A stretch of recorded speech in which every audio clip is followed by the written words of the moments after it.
तुमच्यासाठी श्री स्वामी समर्थ एक नवे पर्व या मालिकेतील एक अत्यंत डोळस आणि अंतर्मुख करणारी आजचा विषय आहे सेवेचे खरे स्वरूप. खरा सेवेकरी कोण? स्वामींच्या नजरेतून सेवेची खरी व्याख्या. श्री स्वामी समर्थ एक नवे पर्व. मूर्तीची पूजा कराच, पण माणसातील देव ओळखायला शिका. तुम्ही तासनतास स्वामींच्या फोटोसमोर बसून जपमाळ ओढता, पण घराबाहेर पडल्यावर एखाद्या गरजूला मदत करताना हात आखडता का? मंदिरात भरभरून दान देता, पण घरातल्या वृद्ध आईवडिलांशी बोलताना मात्र तुमचा आवाज चढतो. जर तुम्हाला वाटत असेल की केवळ कर्मकांड म्हणजे सेवा आहे, तर थांबा. हे नवे पर्व तुम्हाला सेवेचा तो खरा अर्थ सांगायला आला आहे, जो खुद्द स्वामींनी आपल्या कृतीतून शिकवला आहे. अनेकांना वाटतं की तासनतास पोथी वाचणं किंवा मंदिरात रांगा लावणं म्हणजे श्रेष्ठ सेवा आहे. पण हे नवे पर्व आपल्याला सांगतं की जोपर्यंत तुमच्या मनात करुणा नाही, तोपर्यंत तुमची पूजा अपूर्ण आहे. स्वामींना फक्त नारळ हार नको आहेत, त्यांना तुमचा निर्मळ स्वभाव आणि परोपकारी वृत्ती हवी आहे. नवे पर्व. सेवेचे 4 पैलू जे तुमचे जीवन उजळून टाकतील. या प्रवासात आपल्याला कर्मकांडाकडून माणुसकीकडे वळायचे आहे.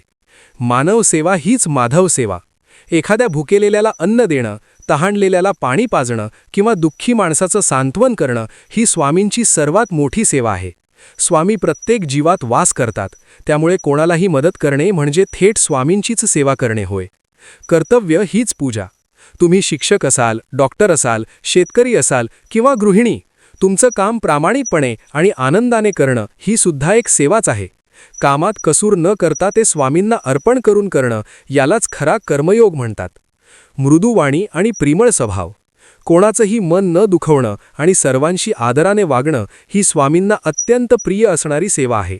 तुमच्या शब्दांनी जर कोणाला आधार मिळत असेल, तर तुम्ही स्वामींचे खरे सेवेकरी आहात. अहंकार रहित सेवा. मी एवढं केलं, मी एवढं दान दिलं, हा भाव मनात आला की सेवेचं फळ शून्य होतं. स्वामींनी माझ्याकडून करवून घेतलं हा भाव ठेवला की ती सेवा दैवी होते.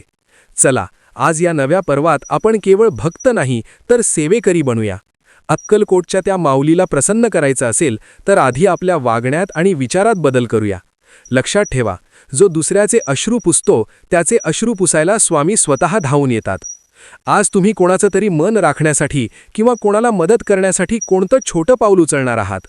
कमेंटमध्ये स्वामी मी सेवेसाठी सज्ज आहे असं लिहा आणि माणुसकीचा हा दिवा तेवत ठेवा.